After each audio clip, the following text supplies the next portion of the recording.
Best factor क्या, आपको क्या लगता है कि कौन सा एक ऐसी चीज है जिसकी वजह से आपकी इतनी अच्छी एआई या टू आया हुआ है? क्योंकि बच्चे सर यही सोचते हैं कि ना जो टॉपर्स होते हैं वो शायद ना कुछ एक्स्ट्रा पढ़ते होंगे, कहीं बाहर से कुछ और किताबें पढ़ लेते होंगे। IQ वीक करना है। तो बाद में सर मैं ये रिकॉर्डिंग पे आ गया था, ये इसका भी उठा के देखना, तो हमें गेट में ही इस लेवल का मिल रहा है। हेलो एवरीवन दोस्तों, गेट 2025 का रिजल्ट आ गया है। बहुत ही धमाकेदार रिजल्ट है। आप लोगों को पता ही होगा, single digit, double digit, triple digit, बहुत सारी रैंक्स आई है हमारे यहाँ से। और जितने भी बच्चे हैं बहुत खुश हैं। और हमारे साथ ऐसे ही एक हमारे स्टूडेंट हैं, Prakhar Adarsh, who has got all India rank 2 in PI, GATE PI. So first of all Prakhar, congratulations, आप बहुत अच्छा कर चुके हैं। आपके थैंक यू सर, जर्नी के बारे में थैंक कुछ यू सो मच। जानेंगे, आपने कैसे ये मार्क्स अचीव किया, आगे क्या प्लान है आपके, इस बारे में बात करेंगे ताकि बच्चों को पता चले कि all India rank 2, all India rank 1 achieve करना जो है वो पॉसिबल है। जो बच्चे, बहुत सारे लोग सपने देखते हैं इस रैंक का, वो कैसे वो अचीव कर सकते हैं, कैसे इसको कन्वर्ट कर सकते हैं। क्योंकि शायद आज से कुछ महीनों पहले आपका भी एक सपना रहा होगा जो आज आपने उसको जी रियलिटी में कन्वर्ट कर दिया है, right? So how are you feeling जी राइट सर, नाउ? बिल्कुल। हाँ sir, actually I am feeling very happy right now and it's all just because of you guys. तो first of all let me thank you कि आप सबकी वजह से ही ये चीज पॉसिबल हो पाया है। और मेरा एफर्ट तो जो था वो था ही, पर आप लोगों से मैं रियली सच में मोटिवेट होता हूँ, स्पेशली स्वदेश sir, Shivam sir, you approve sir, आप लोग सबसे। और ये रिजल्ट सिर्फ मेरा नहीं है, ये आप लोग सबका ही एक आशीर्वाद है मेरे लिए। तो अपने जर्नी के बारे में अगर मैं बताऊँ, पहले मैं अपना एक ब्रीफ इंट्रोडक्शन देता हूँ। मेरा नाम प्रखर आदर्श है। मैं पटना बिहार से बिलोंग करता हूँ। और मैंने जो है अपना बीटेक 2023 में कंप्लीट किया मैकेनिकल इंजीनियरिंग में। और उसके बाद जो है मैं कंटिन्यूसली प्रिपेयर ही कर रहा था। तो एक साल मैंने प्रिपेयर किया तो वो उतना इफेक्टिव नहीं था, क्योंकि वो मैं खुद से कर रहा था, सेल्फ था वो। मेरे पास कुछ वैसे रिसोर्सेज नहीं थे। और प्लस जो भी गाइडेंस एक मिलना चाहिए किसी स्टूडेंट को इस कॉम्पिटेटिव माहौल को फेस करने के लिए, वो सारे जो मेरे पास नहीं थे। तो उसके बाद मुझे पीडब्ल्यू के बारे में पता चला कि मतलब कि काफ़ी अच्छे फैकल्टीज हैं और एक अच्छा गाइडेंस मिलता है किसी भी स्टूडेंट को। तो उसके बाद मैंने पीडब्ल्यू ज्वाइन किया। और उसके बाद फिर मैं इस साल जो है वो सीरियस अटेम्प्ट एक अपना देना चाहा। तो पहले पूरा अच्छे से प्रिपेयर किया और उसके बाद जो भी है वो सर आप लोगों के सामने। Thank you. आप क्या करना चाहते हैं? चलिए, आपकी रैंक सेकंड रैंक है, तो आपका फ्यूचर प्लान क्या है? सर फ्यूचर प्लान, मैं अगर इसको लॉन्ग टर्म में बताऊं, तो हमारे जितने भी research organisation like ISRO, DRDO, बार, तो मैं particularly as a citizen also and as student also कि मैं उसको सर्व करना चाहता हूँ। बट अभी इस रैंक में बेस्ट क्या हो सकता है मेरे लिए, तो मुझे तो वो मास्टर्स ही लग रहा है। Like from top institute like IISc, IIT, तो वहां से मैं मास्टर्स कंटिन्यू करना चाहूंगा मैकेनिकल में अपना। वेरी गुड, इसमें डेफिनेटली कुछ होगा। तो आपकी फैमिली बैकग्राउंड के आप बारे में कुछ बताइए। जी बिल्कुल सर। तो सर फैमिली में मेरे फादर हैं, मेरी मदर हैं और मेरी एक सिस्टर है जो कि मेरे से बड़ी है। तो मेरे फादर मदर दोनों ही वर्किंग है। फादर करेंटली अब रिटायर हो चुके हैं, वो एक रिटायर फॉरेस्ट ऑफिसर रह चुके हैं। और मेरी मदर जो है वो स्कूल में वाइस प्रिंसिपल है। मेरी सिस्टर जो है वो भी वर्किंग है, वो एक बैंक में काम करती है। आपकी सीजीपीए कितनी थी बीटेक में? सर मेरी 9.14 है फाइनल सीजीपी। 9.4। और कॉलेज कौन सा था? MIT Pune. MIT Pune. Okay okay, Pandit ji. यार एक चीज मैं पूछना चाहता हूँ, जैसे जब कोई भी बच्चा रैंक लेके आता है यार, तो बहुत सारे फैक्टर्स होते हैं उसके रैंक के पीछे। तो मैं आपसे जानना चाहता हूँ आपका बेस्ट फैक्टर क्या, आपको क्या लगता है कि कौन सा एक ऐसी चीज है जिसकी वजह से आपकी इतनी अच्छी एआई या टू आया हुआ है? सर इससे बहुत सारे फैक्टर्स होते हैं, पर जो सबसे बड़ा जो कि मुझको लगता है और मैं पर्सनली फील भी करता हूँ, वो ये है कि परसिवरेंस। आप कितना कंटिन्यूअसली एफर्ट मार रहे हो, इर्रेस्पेक्टिव ऑफ कि आपको क्या मिल रहा है या क्या नहीं मिल रहा है और दूसरों को क्या मिल रहा है। तो मेरे नजर में यही है कि कंटिन्यूअसली बस लगे रहना पड़ता है। जैसे कि आप सब भी हमें यही गाइड करते हो कि कितना भी अच्छा हो या रिजल्ट कभी अपने हिसाब का ना भी आए, फिर भी अपना एफर्ट लगाते रहो।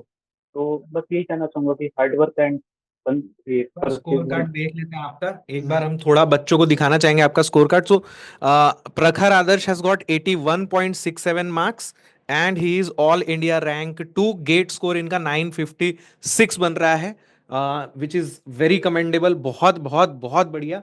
मतलब सिंगल डिजिट रैंक जो है वो अपने आप में एक बहुत बड़ा अचीवमेंट हो जाता है, खासकर ऐसे एग्जाम्स के लिए जिसके लिए बहुत सारे बच्चे प्रिपेयर कर रहे हैं, बहुत टाइम से प्रिपेयर कर रहे हैं।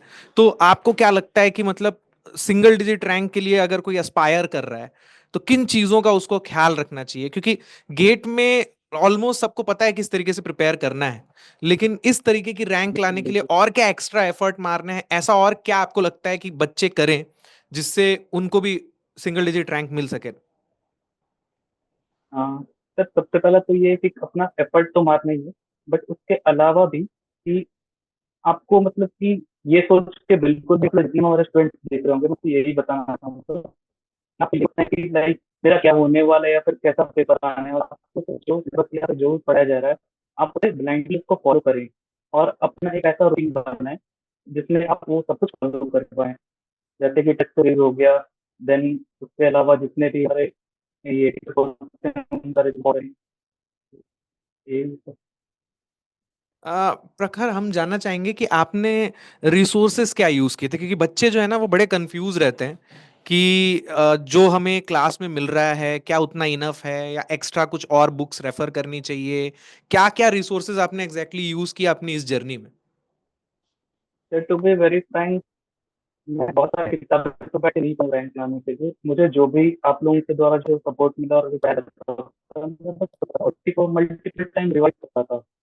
रिविजन जो कि बहुत इंपॉर्टेंट रोल प्ले करता है, हम सभी वो चीज़ को जानते हैं। तो बस यही सब, स्पेसिफिक मैं कुछ भी इसके अलावा तो नहीं फॉलो किया, बस अपने टीचर्स पे क्लास में भरोसा जो रखा आपको हुआ क्वेश्चंस कराए आगे। गए, पीपीपीज, पीवाईक्यूज, दीज आर इनफ? आपको लगता है इतना काफी है बिल्कुल sir.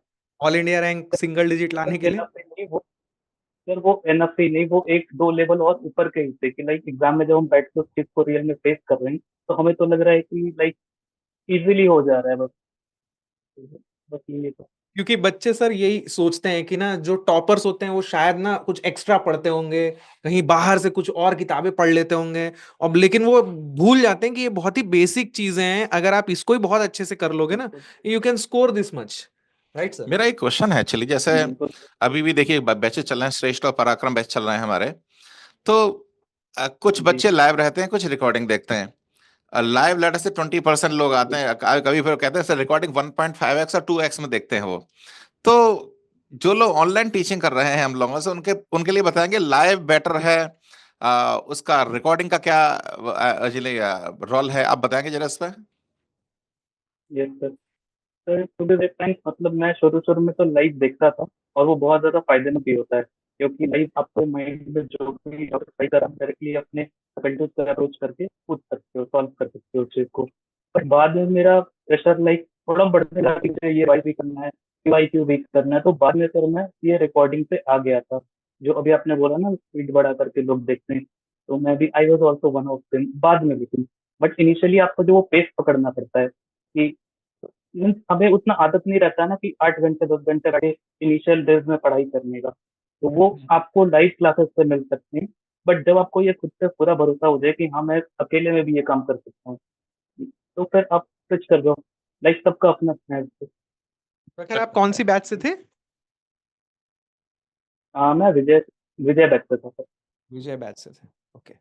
So how was Vijay batch? मतलब उसमें क्वेश्चंस आपको कैसे लगे, कितने रेलेवेंट क्वेश्चंस आपको मिले? हाँ sir, wonderful, it was wonderful experience joining Vijay batch. Like वो रिलेवेंट ही नहीं थे सर, वो मतलब कि अगर हम ईएस का भी उठा के देखें ना तो हमें गेट में ही इस लेवल का मिल रहा है कि हमारे और भी जितने भी एग्जाम्स हैं वो सारे भी उसमें कवर हो जाएंगे, लाइक उसके अलावा फिर बहुत ज्यादा कुछ करने का बच नहीं जाता है।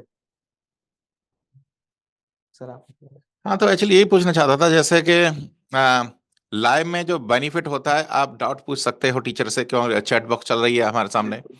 तो ये बहुत मैं भी ये बच्चों को सजेस्ट करता हूँ, जैसे अभी कुछ हमारे मैकेनिकल में भी बहुत अच्छी रैंकर सेंस से भी बात चल रही है हमारी, वो भी ये कह रहे थे लाइव जो होता है ना, उसमें डाउट क्लियरिंग बहुत जबरदस्त होती है। अगर suppose in the case sir अगर आप बिल्कुल। लाइव नहीं कर पाए तो उसका बैकअप प्लान वो रिकॉर्डिंग होती है, actually that's what actually they were saying. Yes, हाँ, जैसा प्रखर यस ने बताया कि इनिशियली कंसिस्टेंसी मेंटेन करने के लिए इट इज बेटर कि आप लाइव देखें, बाद में जब आपको एक पॉइंट के बाद लगता है कि नस you can do it on your own, then you can switch to the recording. आपने आपने रिवीजन कैसे किया? आपने रिवीजन के लिए क्या स्ट्रैटेजी यूज की? सर, मैंने जो भी मैं सब्जेक्ट पढ़ता था तो मैं उसका एक शॉर्ट नोट का एक किताब जो है वो मेंटेन करता था।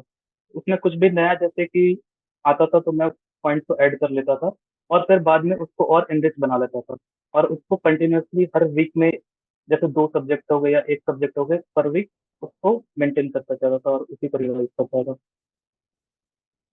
शॉर्ट नोट का क्या रोल है एक्चुअली सक्सेस में, शॉर्ट नोट्स? तो शॉर्ट नोट सच में बहुत ज़्यादा इम्पोर्टेंट ये प्ले करता है रोल। जैसे कि अब हम जैसे-जैसे एग्ज़ाम के करीब आते जाते हैं, तो ये पॉसिबल नहीं है हमारे लिए कि पूरा फिर से जितना भी रिसोर्सेज़ है सबको पलट के एक बार देखा जा सके। शॉर्ट नोट बनाने का बहुत सारा फ़ायदा है, इसमें सबसे बड़ा मुझे ये लगता है कि आप अगर सच में मतलब उसको रिवाइज़ करना चाहते हो तो 2 से 3 दिन में आप पूरे सब्जेक्ट को रिवाइज़ कर सकते हो। हाँ। फ़ॉर्मूला, छोटे-छोटे पॉइंट और हर एक चीज़ को। I think that is anything else? प्रखर, आपको एक बार फिर से हम बधाई देना चाहेंगे। All India rank 2 is a very big achievement. आपको और आपके पूरे परिवार को इस बात की बधाई, और उम्मीद करते हैं कि थैंक आप यू सर। जल्द ही हम लोगों से मिलेंगे और हम लोग यहाँ आपको सामने से बधाई दे पाएंगे और आपके साथ सेलिब्रेट कर पाएंगे, क्योंकि ये सिर्फ बिल्कुल, आपकी जीत नहीं है, ये हम सबकी जीत है। क्योंकि एज अ टीचर हम लोगों के लिए भी बिल्कुल एक सर। बहुत प्राउड मोमेंट होता है कि हमारे स्टूडेंट्स जो हैं वो कुछ इस तरीके का अचीवमेंट लेके आए। So thank you so much for joining with us, and thank you so much for all the guiding best. your student, guiding your juniors. Thank you so much, and all the best for your thank you sir. future.